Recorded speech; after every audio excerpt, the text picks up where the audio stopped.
Kalau ada seseorang meninggal selama dia bukan murtad dari Islam, selama dia bukan pelaku syirik besar, kayak minta-minta pada kuburan, pakai jimat, selama bukan dukun, bisa jadi dukun, itu selama bukan perbuatan-perbuatan yang syirik besar, bukan juga orang munafik, kalau dia pelaku dosa besar ya, pezina, pemabuk, itu dan tidak sempat taubat, maka kita tidak langsung memvonisnya sebagai ahli neraka. Tapi kita mengatakan dia adalah tahta masyiatillah. Insya adzaba wa insya ghafaralah. Dia di bawah naungan Allah, terserah Allah. Kalau Allah mau maafkan, Allah maafkan. Kalau Allah mau hukum, Allah hukum. Itu keyakinan ahli sunnah wal jamaah. Jadi kita tidak langsung memvonis orang begitu meninggal, oh pasti di neraka. Itu nggak bisa. Kecuali dia kafir. Selama dia muslim, maka kita katakan dia di bawah naungan Allah subhanahu wa ta'ala. Itu ada dalilnya. Nabi SAW sendiri yang mengucapkan seperti itu. Kalau ada seorang muslim yang meninggal dunia dan dia masih memiliki dosa, maka dia di bawah naungan Allah. Kalau Allah mau Allah hukum, kalau Allah mau Allah maafkan. Allahu Rabbi wal Islam dini wa Muhammadan Rasulullah. Assalamualaikum warahmatullahi wabarakatuh. Alhamdulillah, tidak pernah henti-hentinya lisan kita selalu mengucapkan kalimat suci ini. Alhamdulillah, dua susunan kata yang telah Allah subhanahu wa ta'ala janjikan dan dijadikan sebagai kalimat syukur, berterima kasih kepadanya. Dan Allah kekalkan dalam surah Ibrahim bagi orang-orang yang bersyukur, la in syakartum la azidannakum wa la in kafartum inna adabi lasyadid. Kalau kalian bersyukur, berterima kasih kepadaku, aku akan tambah, dan kalau kalian kufur, maka siksaku sangat pedih. Dan nikmat yang paling besar yang kita syukuri adalah nikmat Islam dan iman itu sendiri. Karena dengan Islam dan iman, kita jadi punya panduan hidup. Kita tahu mana yang boleh dari makanan, minuman, pakaian, pendapatan. Serta juga kita mengenal Sang Pencipta Allah subhanahu wa ta'ala dan bagaimana beribadah kepadanya, tahu melaksanakan tugas-tugas yang sebabnya kita diciptakan. Allah kekalkan dalam surah Az-Zariyat ayat 56-nya, wa ma khalaqtul jinna wal insa illa liya'budun. Aku tidak ciptakan jin dan manusia kecuali untuk mengabdi dan beribadah kepadaku. Dan ini nikmat yang sangat besar. Termasuk kita bisa duduk dalam majelis ilmu seperti ini, kemudian kita mempelajari apa yang Allah subhanahu wa ta'ala syariatkan kepada kita, sehingga kita bisa terapkan dalam kehidupan sehari-hari, serta kita meraih apa yang sudah dijanjikan, yaitu pahala-pahala yang melimpah, kebahagiaan dunia dan juga keselamatan di akhirat, serta kekal di surga yang abadi nanti di akhirat sana. Maka ini nikmat yang sangat besar. Oleh karena itu Allah perintahkan agar kita pertahankan Islam dan iman kita ini sampai meninggal dunia. Dalam firman-Nya, wala tamutunna illa wa antum muslimun. Dan janganlah kalian meninggal dunia kecuali dalam keadaan Islam. Lanjutnya kita panjatkan salam hormat kita kepada manusia yang telah membawa kepada kita hukum halal haramnya Allah, sebaik-baik suri tauladan, orang yang telah Allah sempurnakan fisiknya, ilmunya, jalur nasabnya, kedudukannya di dunia dan juga di akhirat. Dan mengucapkan kepada beliau salam hormat sekali saja itu dianggap ibadah yang sangat mulia di sisi Allah subhanahu wa ta'ala. Dan satu kali salam ini dibalas dengan 10 rahmat Allah.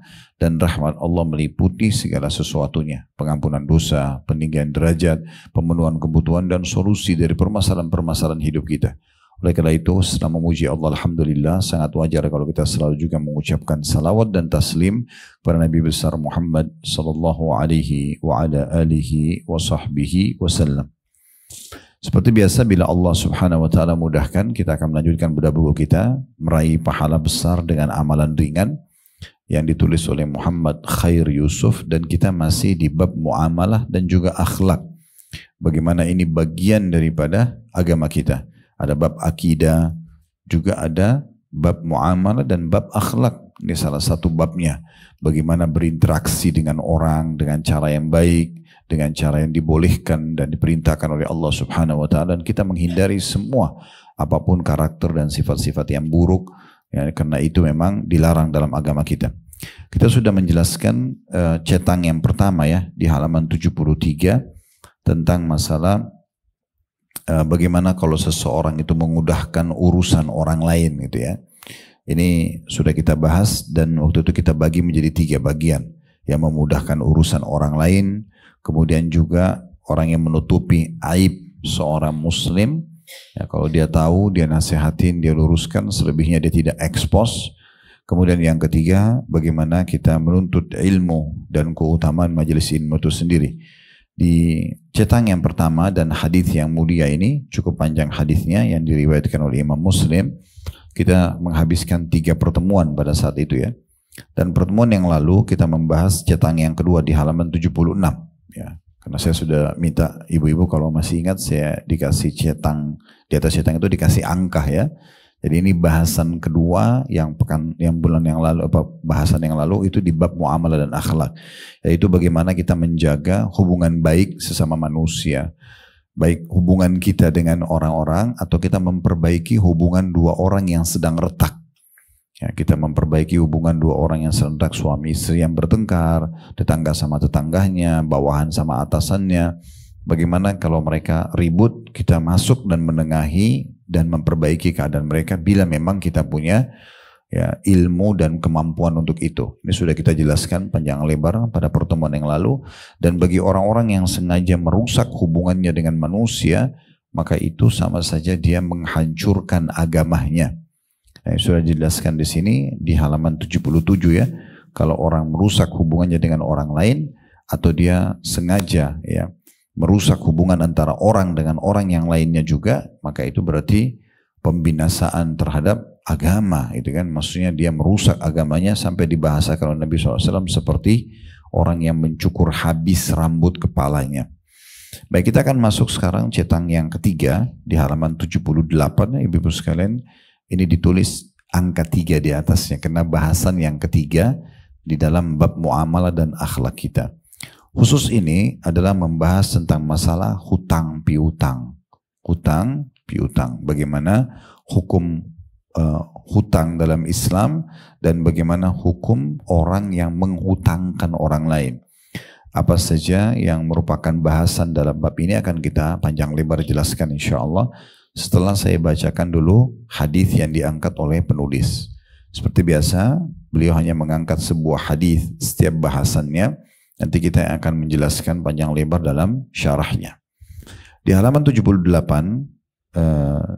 di cetang yang ketiga itu berbunyi dari Abu Mas'ud radhiyallahu anhu, dia berkata, Rasulullah sallallahu alaihi wasallam bersabda, "Husiba rajulun mimman kana qablakum, falam yujad lahu minal khairi syai' illa annahu kana yukhalitun nas wa kana musiran, fakana ya'muru gilmanahu an yatajawazu 'anil mu'sir." Qala Allah azza wa jalla, "Nahnu ahaqqu bidzalika minhu, tajawazu anhu." Terjemahannya, kata Nabi SAW, seorang laki-laki sebelum kalian telah dihisab atau dihitung amal perbuatannya. Maksudnya di proses pada saat dia meninggal dunia, maka dilihat amal-amalnya gitu ya.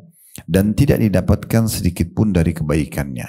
Maksudnya apa yang Allah perintahkan itu jarang sekali dia melakukannya. Hanya saja ia dahulu suka bergaul dengan manusia dan dia adalah orang yang berkecukupan. Maksudnya orang yang supel, masuk dengan orang-orang, ya, mengenal orang kaya, mengenal orang miskin, ya, dan dia juga masuk ke bab membantu orang-orang yang butuh bantuan. Dan dia menyuruh anak-anaknya untuk membebaskan hutang orang yang sedang mengalami kesulitan.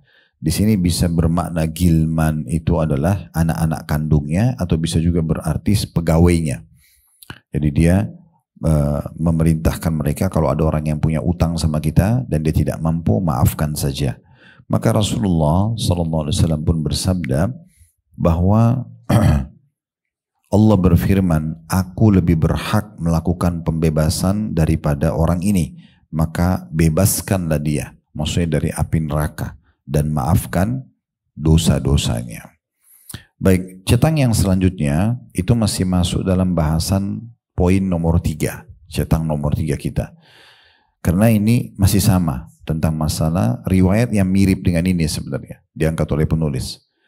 Saya sebutkan Al-Bukhari meriwayatkan dari Abu Hurairah radhiyallahu anhu bahwa Nabi SAW bersabda, "Kana tajirun yudayinun nas, fa idza ra'a mu'siran qala li fityanihi tajawazu anhu la'alla Allah an yatajawaza 'anna fatajawaza Allahu anhu." Seorang pedagang telah menghutangi orang lain. Ketika dia mengetahui bahwa orang yang berhutang itu dalam kesulitan, dia pun mengatakan kepada anak-anaknya, bebaskanlah utangnya, semoga Allah membebaskan kita dari dosa-dosa. Maka Allah pun membebaskan darinya dosa-dosanya. Hadits ini diriwayatkan oleh Imam Bukhari. Situ ada pernyataan dikatakan Imam An-Nawawi rahimahullah berkata, at-tajawuz atau at-tajawuz. Yang pertama pakai tasydid, yang kedua tidak pakai tasydid.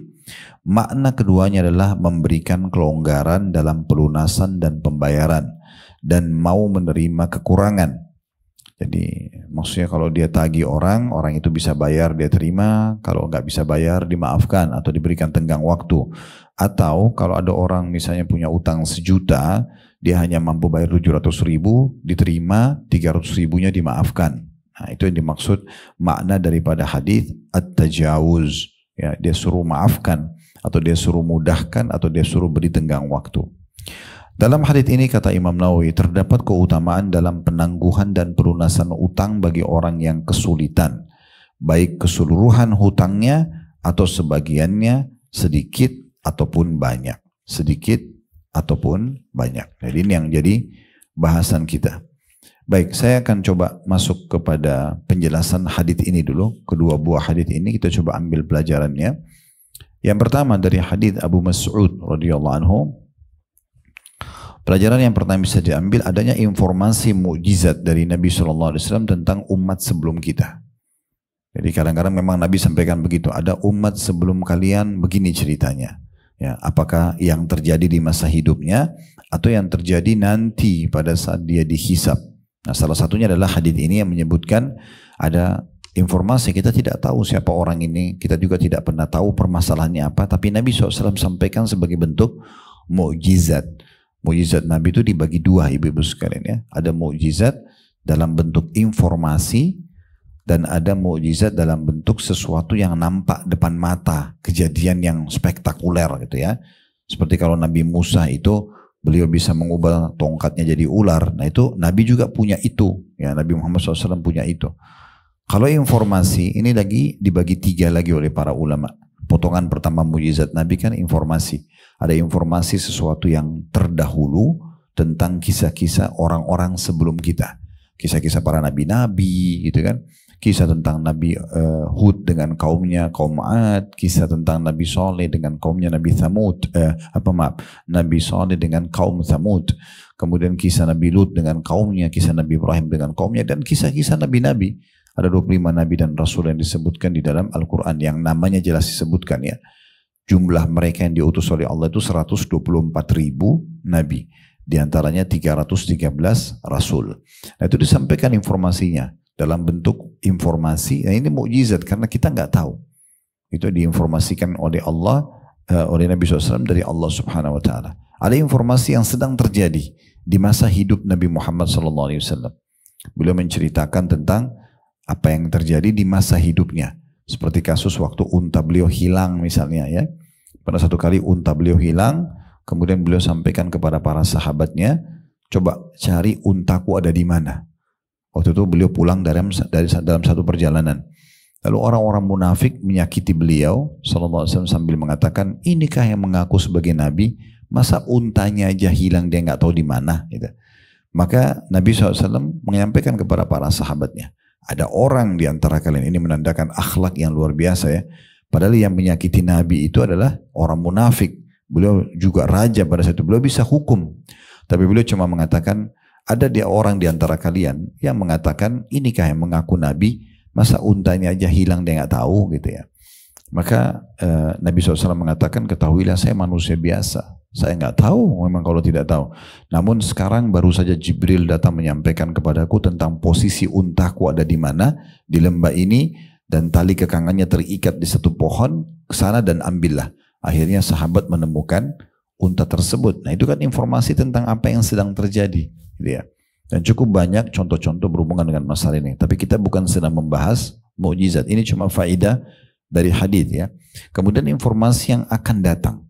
Jadi sudah kita sampaikan tadi bagian pertama mujizat adalah informasi, ada informasi masa lalu, kisah tentang umat-umat sebelum kita yang sedang terjadi di masa hidup beliau dan juga yang akan terjadi di masa akan datang seperti prosesi pencabutan ruh ya, menghadapi malaikat, ada alam barzah, kuburan, bagaimana menjadi taman dari taman surga atau lubang dari lubang neraka, kemudian hari kebangkitan di mahsyar, bagaimana timbangan amal, siapa yang selamat, yang berat timbangan amal solehnya, amal buruknya sedikit, atau siapa yang celaka karena amal dosanya lebih berat, dan seterusnya sampai prosesi orang-orang masuk ke surga, siapa golongan pertama melewatin sirot, jembatan yang dibentangkan di atas neraka, karena di akhirat nanti itu neraka dulu baru surga.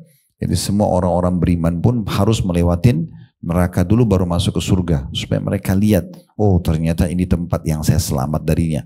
Selama mereka masuk surga mereka terus berterima kasih sama Allah karena tidak masuk ke neraka tersebut ya. Itu diceritakan semua panjang lebar. Golongan pertama lewat seperti kilat, golongan kedua lewat seperti burung yang terbang, seperti kuda yang terpicu cepat, ada yang seperti burung yang terbang, ada orang seperti berlari, ada orang yang berjalan dan merangkak hampir saja jatuh, ada orang jatuh langsung ke dalam neraka karena memang dia pantas masuk dulu. Dan digambarkan bagaimana dahsyatnya kondisi pada masa itu. Kemudian juga bagaimana gembiranya orang ahli surga pada saat masuk dan bagaimana menyesalnya ahli neraka, terinci. Jadi diceritakan panjang lebar semuanya tentang kejadian yang akan datang. Umat Islam sangat memiliki data konkret dan lengkap tentang semua itu. Termasuk tanda-tanda kiamat, ada tanda-tanda kiamat kecil, tanda-tanda kiamat besar. Bagi ibu-ibu yang berminat bisa kembali ke playlist YouTube kami, bedah buku Minhajul Muslim namanya. Itu bab tentang hari kiamat, rukun iman yang kelima. Panjang lebar kami jelaskan tentang masalah tanda-tanda hari kiamat itu. Ini mujizat yang pertama. Mujizat yang kedua adalah dalam bentuk sesuatu yang nampak pada masa itu. Tadi saya kasih gambarannya kalau Nabi Musa sempat ngelempar tongkatnya berubah jadi ular. Nah, kalau Nabi Muhammad SAW itu beliau pernah mengeluarkan air dari jari jemari beliau di kesepakatan Hudaybiyah. Waktu itu umat Islam kehabisan air, nggak ada air sama sekali, dan tinggal satu bejana saja. Waktu Nabi SAW mau wudu untuk sholat dan niatnya ingin pulang ke Madinah karena tidak bisa masuk ke Mekah, ditahan oleh orang-orang Quraisy. Terjadilah di lokasi itu namanya Hudaybiyah, kesepakatan Hudaybiyah. Umat Islam 1.400 orang nggak boleh umroh, umrohnya tahun depan. Maka mereka harus pulang ke Madinah. Nah sebelum pulang, beliau mau sholat dulu. Dan beliau minta air. Ternyata seluruh pasukan ini, seluruh jumlah muslimin, bukan pasukan sebenarnya, orang yang mau umroh dengan kondisi ihram 1.400 orang, udah nggak punya air, kehabisan air. Mereka cari sumur di sekitar situ, tidak ada sama sekali airnya. Maka waktu didatangkan bejana air yang satu buat Nabi wudu itu, semua sahabat ngerumun. Di situ kata Nabi SAW kepada mereka, kenapa kalian mengerumun seperti ini? Kata mereka, ya Rasulullah tidak ada air lagi, tinggal yang anda pakai. Kalau anda selesai pakai, kami pasti akan berebut karena nggak ada air. Kami pun mau wudu, kami pun mau minum, gitu kan? Maka kata para sahabat, kami menyaksikan bagaimana Nabi SAW memasukkan telapak tangan beliau yang mulia di dalam bejana air itu dan airnya keluar. Dan semua sahabat mengisi bejana-bejana mereka, kendi-kendi mereka untuk minum, dan mereka semua wudu, mereka semua minum, hilang semua hausnya, bejana mereka semua penuh, itu baru Nabi SAW angkat tangannya. Makanya sebagian ulama mengatakan kalau Nuh alaihissalam bisa berdoa dan keluarlah air yang ada di bumi dan turun air dari hujan sehingga terjadi banjir besar dan kiamat kecil di masa itu, terkenal dengan banjir Nabi Nuh, maka Nabi Muhammad SAW jauh lebih dahsyat karena keluar air dari tubuh beliau, dari jari jemari beliau sallallahu alaihi wasallam. Prosesi terjadinya pembelahan bulan di masa Nabi SAW waktu orang-orang Quraisy menantang beliau sambil mengatakan, hai Muhammad, apakah kau ingin kami beriman? Waktu Nabi lagi tawaf dan waktu itu kebetulan lagi terang sekali bulan purnama. Maka Nabi SAW mengatakan iya, mereka sengaja ngolok-olok, tujuannya bukan mau minta mukjizat, tapi mereka mengolok-olok sambil mengatakan, apa kau lihat bulan itu hai Muhammad? Kata Nabi SAW, iya. Kata mereka, belah bulan itu buat kami akan beriman. Jadi ini bukan belah pohon, belah batu ya, tapi belah bulan yang memang tidak mungkin dijangkau oleh manusia. Di masa kita sekarang saja teknologi sudah canggih, sudah ada transportasi yang sangat cepat ya, juga belum bisa dengan mudah menjaluk ke bulan, apalagi di masa itu.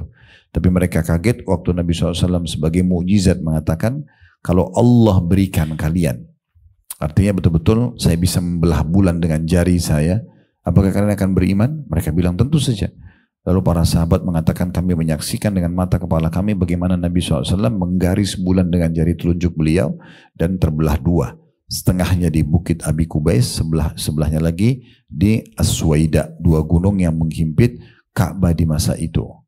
Maka mereka menyaksikan itu contohnya, dan Allah gambarkan dalam surah nomor 54, namanya surah Al-Qamar, surah tentang bulan. Ya, di 3 ayat pertama itu Allah gambarkan prosesi pembelahan bulan tersebut. Ya, walaupun orang-orang Quraisy tidak beriman, karena mereka tujuannya bukan mau beriman, mereka justru tadinya mau mempermalukan Nabi.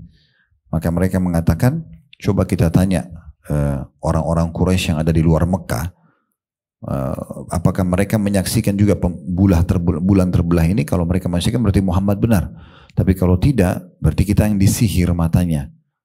Maka waktu mereka mendapatkan beberapa orang Quraisy datang dari negeri Syam, ya, kemudian mereka ditanya, apakah kalian melihat bulan terjadi sesuatu pada bulan beberapa hari yang lalu? Mereka bilang, iya, kami lihat bulan terbelah dua. Dan kalau ibu ketik di Google foto bulan terbelah itu akan terlihat, ya. Jadi penelitian ilmiah di masa kita sekarang itu bulan itu di tengah-tengahnya, kalau dia bulat itu ada garis.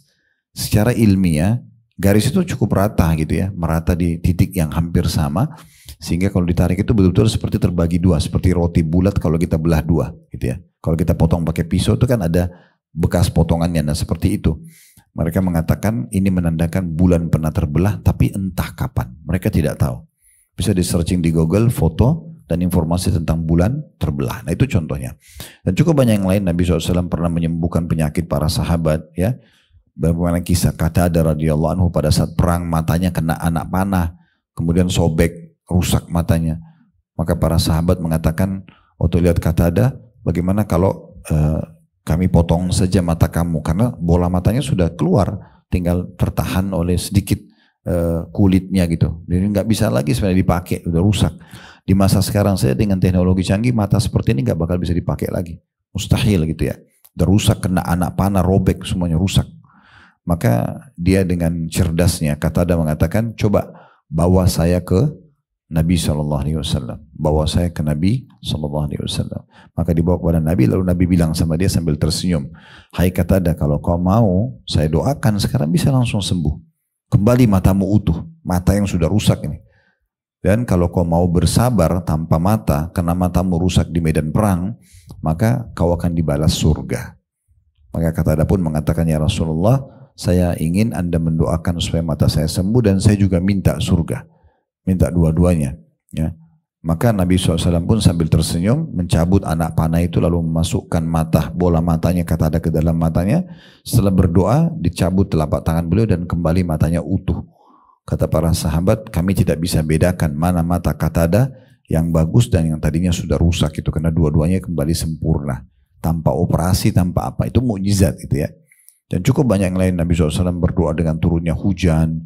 Nabi SAW juga berdoa meminta agar pohon memberikan kesaksian tentang kenabian beliau. Bagaimana tunduknya unta yang sedang mengamuk di masa beliau SAW, dengan beliau mengelusnya dan memanggilnya, akhirnya unta itu jadi tenang. Ini semua ada banyak sekali, bisa puluhan mukjizat Nabi SAW. Mungkin kalau kita rincikan ini butuh pertemuan khusus. Tapi kalau ibu-ibu mau bisa ketik di playlist YouTube kami ya. Kalau yang sudah ikut alhamdulillah. Kalau yang belum ikutin channel kami bisa ikutin yang YouTube-nya. Diklik logo KHB-nya. Kemudian di bawah itu ada beranda, ada podcast, ada short, ya, potongan pendek, ada playlist. Diklik playlistnya, cari ada tablik akbar kami judulnya Rasulullah Aku Mencintaimu. Itu tablik akbar di Makassar sekitar hampir 2,5 jam.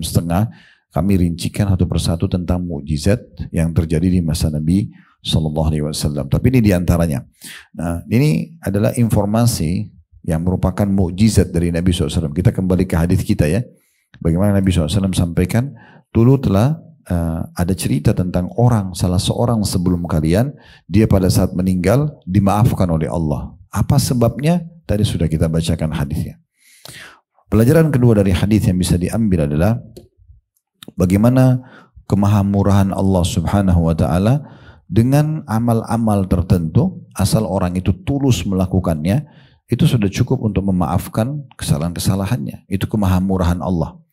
Dan pemahaman ahli sunnah wal jamaah, ibu-ibu sekalian, kalau ada seseorang meninggal selama dia bukan murtad dari Islam, selama dia bukan pelaku syirik besar, kayak minta-minta pada kuburan, pakai jimat, selama bukan dukun, bisa jadi dukun, itu selama bukan perbuatan-perbuatan yang syirik besar, bukan juga orang munafik, kalau dia pelaku dosa besar ya, pezina, pemabuk, itu dan tidak sempat taubat, maka kita tidak langsung memvonisnya sebagai ahli neraka. Tapi kita mengatakan dia adalah tahta masyiatillah. Insya adzaba wa insya ghafaralah. Dia di bawah naungan Allah, terserah Allah. Kalau Allah mau maafkan, Allah maafkan. Kalau Allah mau hukum, Allah hukum. Itu keyakinan ahli sunnah wal jamaah. Jadi kita tidak langsung memvonis orang begitu meninggal, oh pasti di neraka. Itu nggak bisa. Kecuali dia kafir. Selama dia muslim, maka kita katakan dia di bawah naungan Allah subhanahu wa ta'ala. Itu ada dalilnya. Nabi SAW sendiri yang mengucapkan seperti itu. Kalau ada seorang muslim yang meninggal dunia dan dia masih memiliki dosa, maka dia di bawah naungan Allah. Kalau Allah mau Allah hukum, kalau Allah mau Allah maafkan. Ya. Apalagi di timbangan amal ada istilah syafaat pada hari kiamat, ada pertolongan-pertolongan gitu ya. Nah seperti itulah gambarannya. Makanya di sini digambarkan ada seseorang sebelum kalian, dia tidak punya banyak amal kebaikan, tapi dia punya cuma dia kelebihannya berbaur dengan orang-orang, lalu melihat kebutuhan-kebutuhan mereka, dia membantu mereka, sampai akhirnya ya, dia mengatakan kepada anak-anaknya atau stafnya, kalau ada orang yang kalian utangi, maksudnya dia yang utangi, tapi disuruh para penagih-penagihnya ini, itu dan tidak mampu, maka maafkan saja. Semoga Allah memaafkan kita. Dengan ini dianggap sebuah prestasi yang luar biasa, karena banyak membantu orang atau sudah membantu orang tulus karena Allah, Allah maafkan dosa-dosanya. Ini kemahaluasan rahmat Allah subhanahu wa ta'ala, karena Allah masih bisa memaafkan hamba-hambanya gitu ya. Pelajaran ketiga yang terakhir dari hadis tentang keutamaan mengutangkan orang. Ya. Ini yang nanti akan jadi titik berat bahasan kita, atau kita titik beratkan bahasan kita di situ, tentang keutamaan menghutangkan orang lain dan apa saja yang akan didapatkan. Nanti kita akan jelaskan tentang hukum-hukum masalah menghutangkan orang lain atau pemilik piutang, serta juga bagaimana hukumnya orang yang utang sementara dia itu niat tidak mau membayar, gitu kan? Apa saja hukuman yang bisa menimpa dia. Baik, kita akan masuk ke dalam penjelasan lebih jauh insya Allah tentang masalah poin ini ya. Kita akan mulai ibu-ibu sekalian dengan hukumnya sendiri. Hukum mengutangkan orang lain itu adalah sunnah muakkadah, sunnah yang sangat ditekankan. Jadi kalau misalnya ada yang datang ke ibu-ibu, tolong bantu saya mau utang, nah itu sunnah hukumnya, boleh kita bantu. Beda antara utang dengan sedekah ya. Kalau sedekah ibu jangan tolak, berikan dia semampunya apa saja. Tapi kalau utang piutang ibu masih punya opsi, bisa mengutangkan bisa tidak. Tapi kalau ibu utangkan itu pahalanya besar sekali. Hukum dasarnya sunnah muakkadah, sunnah yang sangat ditekankan, sebagaimana dinukil oleh para ulama-ulama kita ya. Dasar hukumnya mengutangkan orang lain itu adalah firman Allah subhanahu wa ta'ala di dalam surah Al-Baqarah ayat 245. Al-Baqarah 245. Kalau mau buka aplikasi Al-Quran di handphonenya silahkan dilihat ayatnya. Saya akan bacakan Al-Baqarah surah nomor 2 ayat 245. Ini dasar hukumnya ya. Allah SWT berfirman, "Man dzalladzi yuqridullaha qardan hasanan fayudha'ifahu lahu adha'afan katsira wallahu yaqbidu wa yabsutu wa ilaihi turja'un." Yang artinya, siapakah yang mau memberi pinjaman kepada Allah, pinjaman yang baik, maksudnya dalam kurung menafkahkan harta di jalan Allah. Jadi meminjamkan, Allah nggak butuh pinjaman, tapi dia pinjamkan hamba-hamba Allah yang lain yang butuh, itu sama dengan meminjamkan Allah. Ini sejalan dengan hadis yang sahih, kata Nabi SAW, Allah berfirman kepada hamba-hambanya nanti pada hari kiamat, kenapa engkau menemukanku sakit sementara kau tidak menjengukku? Lalu hamba itu mengatakan, bagaimana aku menjengukmu sementara kau adalah Tuhan alam semesta? Kata Allah subhanahu wa ta'ala, bukankah hambaku fulan engkau kenal sedang sakit tapi kau tidak menjenguknya? Kalau kau menjenguknya, engkau akan menemukanku ada di sisinya. Maksudnya aku siapkan pahala yang besar. Nah seperti itulah. Jadi kalau kita bermuamalah dengan manusia, ibu-ibu sekalian, kalau mau kita jadi tulus, kita jadi lapang dada, jangan lihat siapa yang di depan kita, tapi hubungkan itu dengan perintah Allah. Misal ibu-ibu jadi seorang istri, jangan lihat suaminya yang untuk kita layani, kita penuhi kebutuhannya, biologis, pakaiannya, rumahnya, anak-anaknya, bukan itu. Tapi karena adanya perintah Allah di situ, kita sedang mengejar apa yang Allah janjikan melalui si suami ini. Nah seperti itulah. Sehingga kita tidak pernah jenuh. Bagi kita ini adalah prestasi terbaik yang saya bisa raih. Sebagaimana Nabi SAW mengatakan, ya Allah memerintahkan Nabi menyampaikan itu. Istri manapun atau wanita pun yang sholat 5 waktu, yang puasa Ramadan dan melayani dengan baik suaminya, kecuali pada saat meninggal, Allah izinkan boleh memilih masuk dari 8 pintu surga yang dia inginkan. Jadi dia bukan melihat suaminya. Kenapa selama ini kita kadang-kadang jenuh melayani pasangan kita? Karena bagi kita melihat dianya, keliru. Ya, sekarang kita disuruh sama dengan suami juga. Kalau targetnya adalah istrinya, ini juga agak unik gitu kan. Saya kasih pendekatan lebih jauh. Kalau misalnya ibu berpikir secara akal sehat, siapa laki-laki ini? Bukan ayah saya, bukan paman saya, bukan saudara saya, tapi dia orang asing datang kehidupan saya, lalu tiba-tiba saya harus melayani biologisnya, rumahnya, makanannya. Kalau kita berpikir akal manusia kan begini. Tapi karena perintah agama kan beda. Makanya jangan campur baurkan antara melihat orang itu dengan perintah Allah. Kalau perintah Allah itu kita akan loyal sekali gitu. Itu juga sama suami. Mungkin suami ibu juga sama. Kalau pakai akal-akal manusia, siapa perempuan ini? Bukan ibu saya, bukan tante saya, bukan saudari saya. Orang asing saya nikah, karena kan kita tidak boleh nikah sama mahram kan. Ibu, paman, ayah, ini kan tidak boleh. Sekarang nikahnya sama orang asing. Siapa perempuan ini? Tiba-tiba datang dalam hidup saya harus kasih hasil kerja saya. Dia makan, dia minum, dia tidur, dia pakaian, semua dari hasil pendapatan saya. Kan bisa gitu kalau orang berpikir akal-akal. Tapi ini perintah Allah, berbeda. Kalau orang sudah niatkan karena perintah Allah, dia tidak akan perhitungan dengan istrinya, dia tidak akan perhitungan dengan suaminya. Orang tua kita, kalau kita berpikir manusia, kenapa ada orang anak-anak durhaka sama orang tuanya, kasar kalau ngomong, lalu pada saat orang tuanya sakit atau sudah tua malah ditinggalkan, tidak diurus, karena dia berpikir secara individu. Ya mungkin dia pernah ingat dulu waktu kecil ibunya pernah pukul atau ayahnya pernah pukul. Kalau pikirannya ke manusia begitu. Tapi kalau dia karena tahu itu perintah Allah, kita nggak perlu lihat orang tua kayak ini, orang tua kita berpendidikan atau tidak kah, mereka pernah jahat sama kita atau tidak. Intinya Allah perintahkan saya disuruh bakti, kejar surga dari orang tua saya. Clear, selesai, kan gitu. Nah seperti itu seterusnya, seperti itu seterusnya. Nah sama di sini.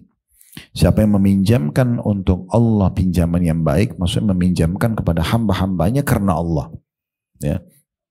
Dikatakan maka Allah akan memperlipat gandakan pembayaran kepadanya dengan lipat ganda yang banyak. Tafsirnya bisa bermakna rezeki yang dia keluarkan itu dia pinjamkan 1 juta, Allah nggak akan kembalikan 1 juta, tapi kelipatan-kelipatan yang banyak itu dari harta yang dia pinjamkan. Plus lagi dia akan mendapatkan pahala-pahala yang melimpah, banyak barasan pahala di akhirat yang memasukkan dia ke dalam surga. Dan Allah menyempitkan juga melapangkan rezeki, ya, dan kepadanya lah kamu akan dikembalikan. Maksudnya yang memerintahkan kalian mengutangkan orang, bantu orang itu adalah Allah yang maha kaya, yang melapangkan rezeki, dan dia juga yang menyempitkan rezeki, gitu kan. Maka tidak usah khawatir.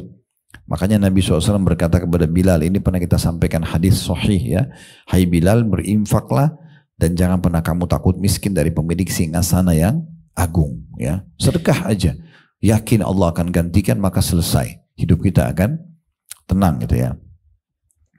Kemudian dalam hadis Nabi SAW disebutkan, man naffasa an mu'minin kurbatan min kurabid dunya naffasallahu anhu kurbatan min kurabid dunya. Barang siapa min kurabi yaumil qiyamah, itu min kurabil yaumil qiyamah, ya.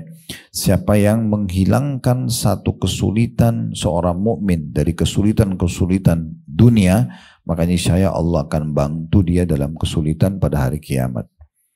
Jadi kita bantu orang yang susah, itu akan membuat kita juga jadi mudah nanti di hari kiamat. Wa man yassara ala mu'sirin yassarallahu alaihi fid dunya wal akhirah. Siapa yang memudahkan, kata Nabi SAW ya, kepada orang yang dalam kesulitan, Dia butuh, dia belum bisa bayar utang, kita kasih tenggang waktu.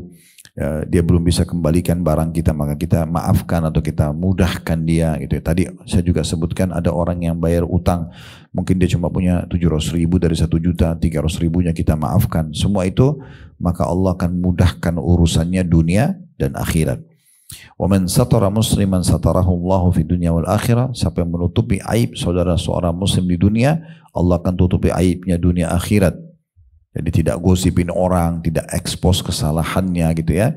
Itu justru akan ditutupi Allah pada hari kiamat. Allahu fi aunil abdi maka al-abdu fi auni akhi. Dan Allah terus menolong seorang hamba selama hamba tersebut berada membantu saudaranya yang lain.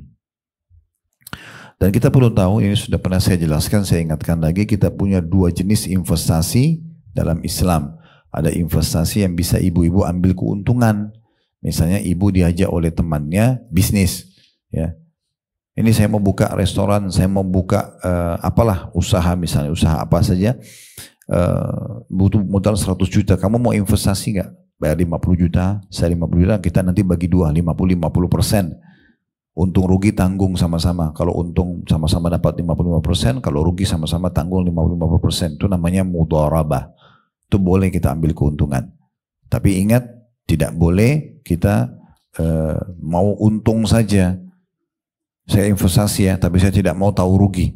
Saya mau setiap bulan saya dapat misalnya dari 100 juta 10 juta. Itu nggak boleh. Itu nanti jadi riba, ya bisa jadi gharar, dosa, nggak boleh. Tapi ibu boleh menentukan persentase dari margin, dari keuntungan. Jadi misalnya 50% dari keuntungan, 30% dari keuntungan, nah itu boleh. Tapi kalau penentuan, saya cuma mau tahu dari 100 juta saya dapat 10%. Untung rugi perusahaan kamu terserah, itu nggak boleh. Itu jadi riba nanti, ya. Itu namanya mudharabah. Atau murabaha. Murabaha itu kita beli putus. Ini pernah saya kasih contoh kalau masih ingat. Kalau saya mau beli mobil 200 juta, saya nggak punya uang. Lalu saya bilang sama teman saya, bisa nggak kamu beliin saya mobil ini 200 juta? Dia bilang bisa Khalid, tapi dengan syarat saya jual sama kamu 220 juta ya. Dia ambil keuntungan 20 juta. Dari awal jelas produknya yang mau dibeli, jelas juga akadnya jual beli, jelas juga keuntungannya gitu ya. Lalu saya mengatakan baik, saya setuju. Ya, saya akan bayar 220 juta tapi saya cicil 10 bulan ya.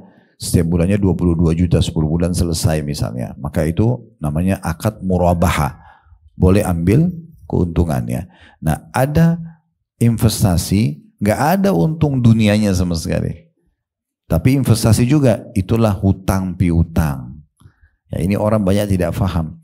Tapi dia akan melimpah sekali pahala yang akan didapatkan. Nanti akan kita bacakan dalil-dalilnya ya. Jadi tidak boleh, ingat, mengutangkan orang juga mengambil manfaat. Karena kalau kita utangkan orang, misalnya saya utangkan kamu 1 juta, kamu harus kembalikan 1,5 juta, itu jadi riba. Ya, riba itu sangat berat ya, dosanya sangat berat.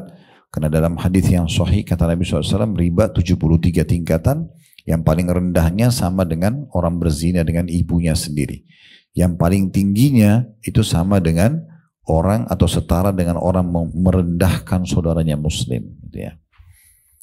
Baik, kalau ada orang yang mengutangkan orang lain, dia mendapatkan banyak sekali keutamaan. Di antaranya hadis Nabi SAW riwayat Imam Muslim, kata beliau, man andara mu'siran aw wada'a anhu adallahu Allahu fi dhillih. Barang siapa, kata Nabi SAW, yang menunda orang ya, yang susah, orang yang sedang terlilit utang, atau memaafkannya. Misalnya kita utangin orang 10 juta rupiah, harusnya dia bayar Desember, mulai tanggal 1 Desember sampai 1 Januari misalnya, atau 31 Desember. Rupanya dia tanggal 31 Desember belum bisa bayar. Maafin, saya belum bisa bayar gini-gini misalnya. Terus kita bilang, oke, saya kasih lagi sampai akhir Januari ya. Nah itu kalau kita kasih tenggang begitu, itu kita akan dapat naungan Allah pada hari kiamat ya. Kalau kita memaafkannya, lebih besar lagi pahalanya. Nanti akan kita jelaskan di hadis selanjutnya ya, berhubungan dengan masalah itu insya Allah. Tapi ini keutamannya, dan ini ibu bisa baca di antaranya ayat-ayat pertama dalam surah Al-Hajj. Ya. Surah Al-Hajj itu menjelaskan tentang kondisi mahsyar nanti ya. Di mahsyar itu bagaimana manusia sempoyongan, mereka kepanasan, mereka kesulitan sekali di masa itu. Nah itu kita butuh naungan. Ada orang-orang yang Allah naungi. Kalau dalam sebuah hadis disebutkan ada 7 golongan yang Allah naungi. 7 golongan gitu ya. Pemimpin yang adil, kemudian seorang anak muda yang tumbuh di atas ketaatan Allah, dia masih muda, masih energik, tapi malah tidak dipakai untuk maksiat. Kemudian 2 orang yang saling mencintai karena Allah, berkumpul dan berpisah karenanya. Kemudian seseorang laki-laki yang hatinya terpaut dengan masjid, selalu saja mau pergi ke masjid ya, dari sholat ke sholat. Terus ada orang yang berinfak dengan tangan kanan sampai tangan kirinya tidak tahu. Ada orang yang mengingat Allah sendirian meneteskan air mata. Dan yang ketujuh itu ada orang yang dipanggil oleh perempuan yang memiliki kedudukan dan juga kecantikan untuk berzina, lalu dia mengatakan saya takut kepada Allah. Ini juga tentu berlaku bagi perempuan mungkin yang dipanggil oleh laki-laki yang tampan, yang kaya, berzina lalu dia mengatakan saya takut sama Allah. Nah itu 7 golongan. Golongan yang ke-8-nya adalah ini, orang yang mengutangkan orang dan atau memberikan tenggang waktu, orang yang mengutangkan orang atau memberikan tenggang waktu atau memaafkannya. Mereka juga akan dapat naungan Allah di hari kiamat. Tidak ada naungan kecuali naungan Allah subhanahu wa ta'ala.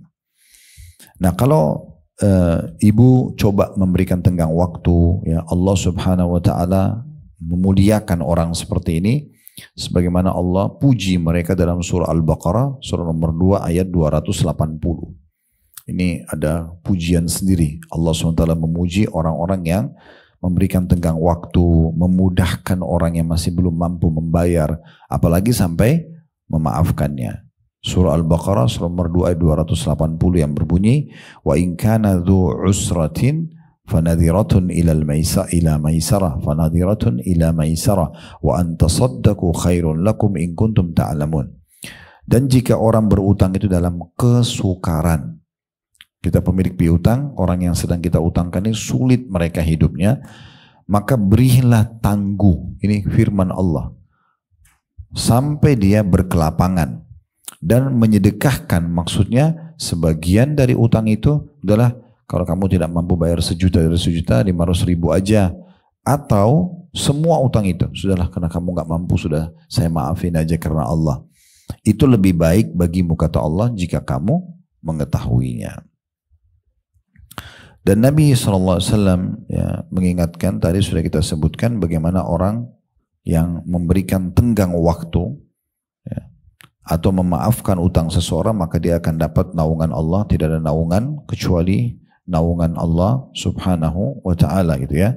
Dan kalau ada orang, itu tentunya bagi kita yang mengutangkan orang lain ya. Dan bagi orang yang mau utang, nah ini penting juga hukum yang berbeda. Tadi kan kalau kita utangkan orang, sekarang kalau orang yang mau utang, nah utang ini ada hukum sendiri Bu ya dalam Islam. Tidak boleh utang selama punya kemampuan. Itu garis bawah ya. Karena sekarang seperti kasus kartu kredit itu, biasanya makin banyak uangnya makin besar limitnya. Itu kan kartu utang ya. Jadi jangan kalau ibu mampu beli handphone cash, beli aja cash. Untuk apa utang? Untuk apa kita utang? Misalnya contoh beli handphone 5 juta atau 10 juta. Udah saya ambil pakai kartu kredit saja, saya cicil 500.000 tiap bulan. Toh juga jadi ringan buat saya. Permasalahannya bukan itu. Kartu itu kartu ribawi. Kartu ribawi. Itu kartu riba. Utang piutang yang berbunga. Mungkin ibu bilang gini, tapi kan Ustaz ada 0%. Iya, itu penawaran promosinya. Tapi coba kalau misalnya ibu telat bayar, misalnya harus jatuh tempo tanggal 30 setiap bulan misalnya. Ibu telat nih tanggal 1 baru ibu bayar. Jam 12 saja lewat 1 menit sudah kena denda 50.000, 100.000 misalnya. Denda itulah riba. Walaupun tadinya itu 0% kan gitu. Itu contohnya. Jadi dalam Islam dianjurkan mulia. Kita bisa beli cash and carry selesai. Beli bayar cash, bawa barangnya. Tidak ada beban. Kita meninggal pun gak ada masalah, gak ada utang gitu ya. Itu contohnya. Jadi jangan malah makin buat utang-utang ini ya. Ini juga sama saya ingatkan juga masalah arisan gitu ya. Arisan itu utang Bu. Hati-hati. Sekarang 10 orang arisan nih. Kasih masing-masing 1 juta aja misalnya. Kan berarti 10 juta kan. Nah yang kena pertama itu biasanya ibu-ibu ini terutama sudah buat list belanjaan. Ya. Ini 10 juta nih mau beli ini, mau beli ini, mau beli ini. Ibu tahu nggak itu? Ibu beli pakai uang orang. Itu kan bukan investasi ya. Bukan kita sedang bisnis dapat untung. Bukan. Ibu lagi pakai duit orang. Sekarang kalau pas berjalan 5 bulan, ibu kan juga setelah pakai uang itu ibu beli-beli apa? Tetap store setiap bulan ya. Anggap bulan kelima kita meninggal. Gimana tuh? Siapa yang mau lanjutin setengahnya? Ahli waris, kalau mereka tahu, kalau mereka mau. Berarti kan kita seakan-akan sengaja masukkan diri kita ke masalah utang yang kita lahirkan gitu ya. Untuk apa ini? Kan gitu. Dan uniknya itu banyak orang makin kaya makin banyak arisannya gitu. Makin banyak utangnya. Kan agak unik gitu ya. Belum lagi kadang-kadang dikenain biaya admin lah. Ya, diharuskan dia karena dapat arisan maka dia harus keluarkan uang untuk memberikan makan kepada orang. Ini kan belum tentu dia juga ridho ini, pemilik uang ini. Contohnya dan seterusnya lah, cukup banyak. Bagaimana kalau ada yang lari, dia nggak bayar, dia sudah terima, lalu dia tidak lanjutin, siapa yang menanggung semua itu? Risiko-risiko ini kan banyak. Nah ini punya hukum-hukum syar'i sendiri. Jadi dalam Islam itu jangan buka pintu utang selama kita punya kemampuan. Nikmati, tapi hasil kita sendiri. Jangan hasil orang lain ini. Soalnya ini bermasalah ini, kan itu. Atau kita tadi menggunakan transaksi ribawi yang ternyata kita makan. Ada orang subhanallah yang saya tahu gitu ya. Odolnya, sikat giginya, listriknya, air di rumahnya, piring, sendok, bajunya, semua riba. Karena pakai kartu kredit yang dibayar oleh bank dulu. Gitu, dibayar sama bank, nanti baru dibayar akhir bulan. Uang itu siapa yang bayar? Bank riba dibayarkan buat dia. Untuk apa ini hidup dengan riba semuanya? Padahal dia mampu sebenarnya. Lebih baik kita manage gaji yang kita punya income bulanan, kita kelola dan di manage semampu kita. Itu jauh lebih tepat. Secara hukum syar'i ya, kami tugasnya menyampaikan seperti ini Ibu-Ibu sekalian, itu hak Anda mau terima atau tidak. Tapi kami memberikan gambarannya. Lebih berhati-hati itu lebih bagus. Makanya kata Nabi SAW, wa khairu dinakumul wara'. Ketahuilah agama kalian yang paling bagus ada level tertinggi namanya al-wara. Apa itu wara, Bu? Itu kalau orang sudah sampai pada level ini berarti dia orang muslim yang paling baik agamanya. Yaitu orang yang berhati-hati sekali. Jangankan dosa besar, dosa kecil aja dia nggak mau buat. Jangankan yang haram, makruh aja dia nggak mau buat. Nggak usah bicara amal wajib, amal sunnah terus dikejar. Nah itu namanya orang yang wara. Ini adalah orang yang paling baik agamanya, gitu ya. Yang paling tinggi level keimanannya. Nah itu penting untuk digarisbawahi. Dan kalau ada orang sengaja utang dan dia tidak niat mau membayarnya, maka itu akan menjadi dosa besar buat dia. Ya. Sebagaimana hadis Bukhari, Nabi SAW bersabda, "Man akhadha amwalan nas yuridu ada'aha, addallahu anhu, wa man akhadha yuridu itlafa atlafahu Allah." Siapa yang meminjam uang orang dan ia ingin membayarnya, dia niat dari awal mau membayar, Allah subhanahu wa ta'ala akan mudahkan dia membayarnya. Dan barang siapa yang dari awal mengambil karena ingin ya menghabiskan saja uang orang, mau menipu, maka niscaya Allah subhanahu wa ta'ala juga akan memusnahkannya.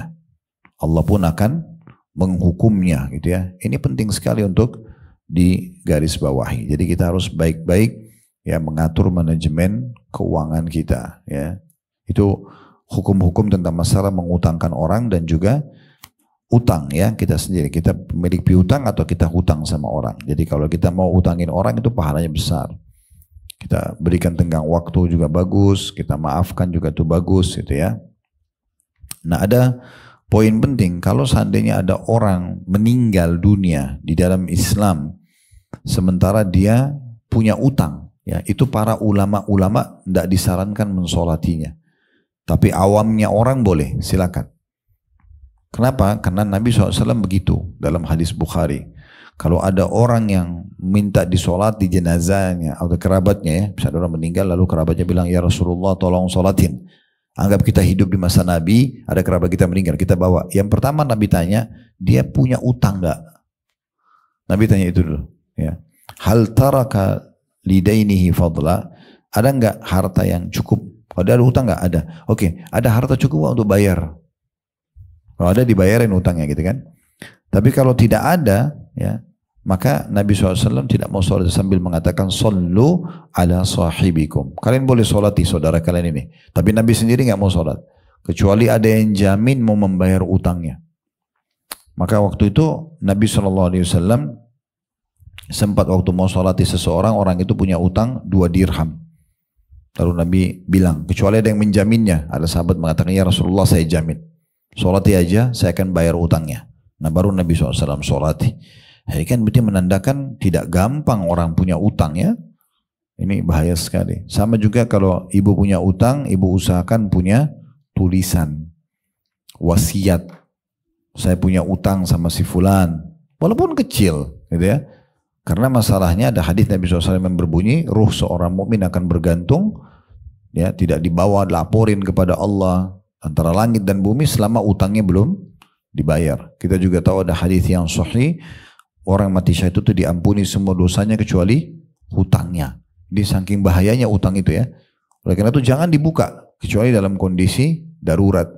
Dan ingat kalau sudah punya harta untuk membayarnya, maka jangan ditunda-tunda. Nggak boleh tunda-tunda pembayaran utang. Menunda bayar utang itu hukumnya dosa besar ya.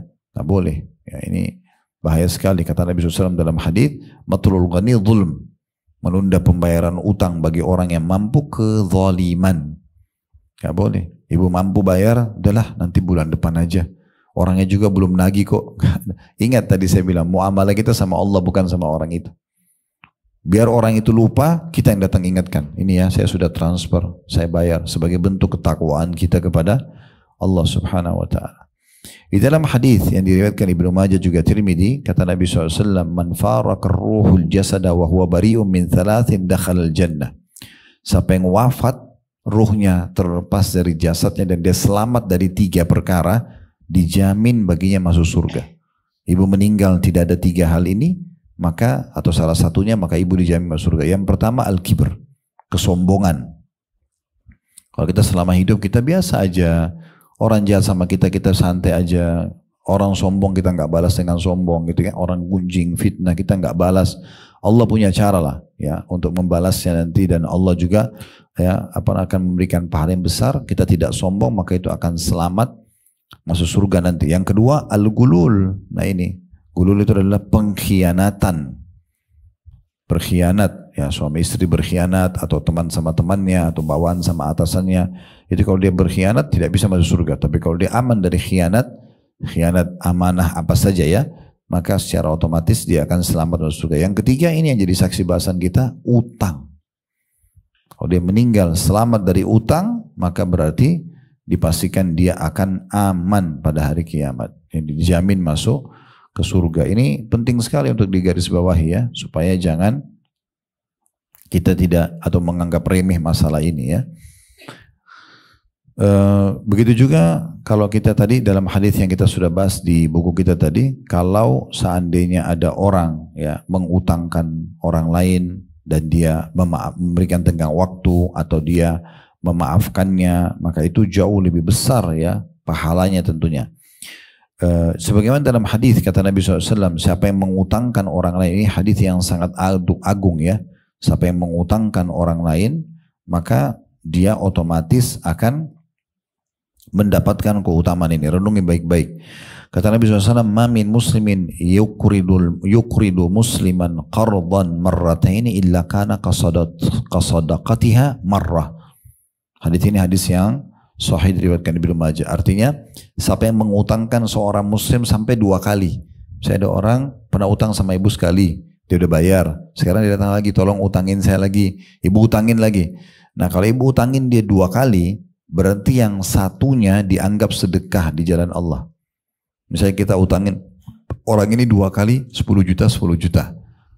10 juta pertama sudah dibayar, terus dia minta lagi utang, kita utangin. Nah 10 juta dari 20 juta yang kita pinjamkan ini, karena 2 kali 10 juta, saya pilih angka 10 juta supaya mudah aja ya. Tentu bebas orang mau utangin berapa, 100 ribu, 50 ribu, 100 juta itu terserah dia, antara dia sama Allah. Tapi kalau ada orang utang, kata Nabi SAW, mengutangkan orang lain 2 kali, misalnya 10 juta pertama, 10 juta lagi kedua, maka ini nanti akan dihitung oleh Allah satunya sebagai sedekah di jalan Allah. Walaupun tetap dia punya hak menagihnya. Jadi ibu utangin orang 20 juta sama dengan sedekah 10 juta. Gitu lah. Ya. Dia sudah bayar atau dia belum bayar. Misalnya kalau ada orang bayar 10 juta nih. Dia sudah bayar, lalu dia utang lagi, ibu pinjamin lagi. Atau yang pertama belum selesai dibayar, lalu dia betul-betul butuh, dia datang lagi, tolong utangkan saya lagi. Bisa nggak bantu? Kita utangnya lagi yang kedua kali. Maka sama pahalanya kita sedekah salah satunya. Ya, sebesar itu ya. Dalam hadis yang lain, kata Nabi SAW, ya, siapa yang mengutangkan, ya, man andhara mu'siran falahu bikulli yaumin sadaqah. Siapa yang memberi tenggang waktu pada orang yang dalam kesulitan, maka setiap hari sebelum batas waktu pelunasan, ya, dia akan dinilai seperti sedekah.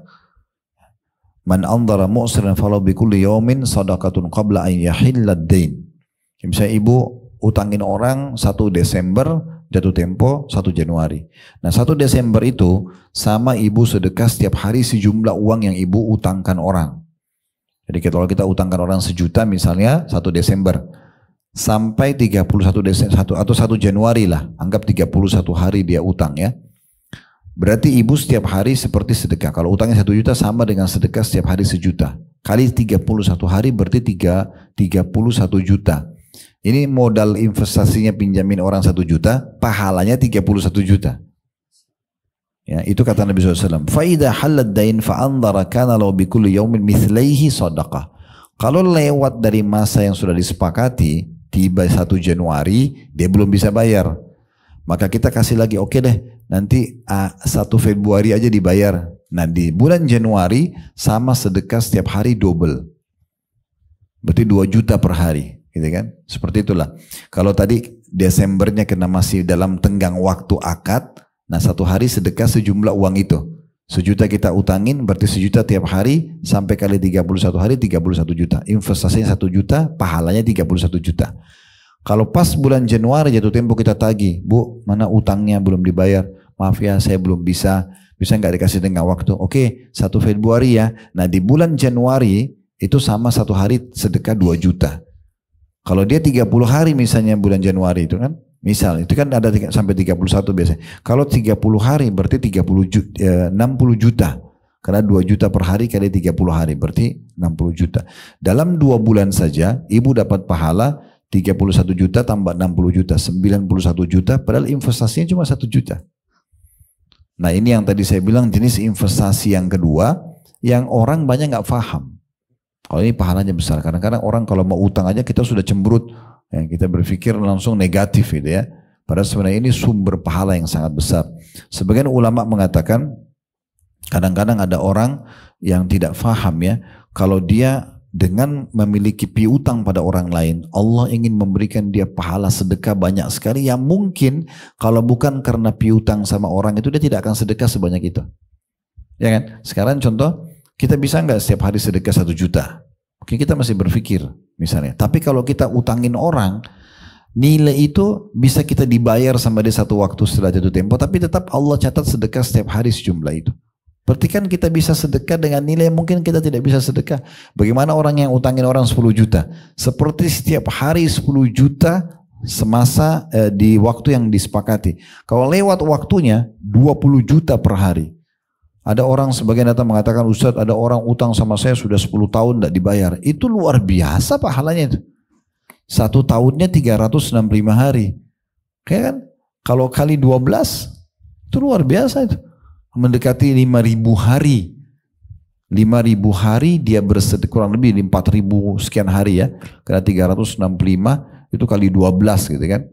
Ya, itu akan luar biasa. Dia akan mendapatkan pahala sedekah setiap hari sejumlah dengan uang yang dia utangkan 10 juta di bulan pertama, bulan selanjutnya itu 2 kali lipat semuanya. Lalu yang luar biasa lebih besar lagi dahsyatnya itu kalau ibu maafkan. Saya nggak bisa bayar, maaf. Memang ibu lihat kondisinya susah, udah saya maafin aja. Itu sama dengan setiap hari sedekah sampai hari kiamat. Karena ibu maafkan dia, artinya selamanya, gitu kan? Dia tidak ada beban lagi. Ya, cuma yang perlu digarisbawahi, ibu kalau niat untuk memaafkan, bahasakan ke orang supaya jangan jadi beban. Ya, saya datang sama dia, saya udah maafin ya utang saya, supaya dia bebas dari bebannya. Jangan diam-diam, udah saya maafin aja, tapi biar deh, saya nggak mau sampaikan ke dia. Nah, orang tetap jadi beban, karena tujuannya justru memudahkan dia gitu ya, tujuannya untuk itu. Ini urusan kita dengan Allah Subhanahu wa taala, bukan urusan dengan orang-orang tersebut. Allahu a'lam.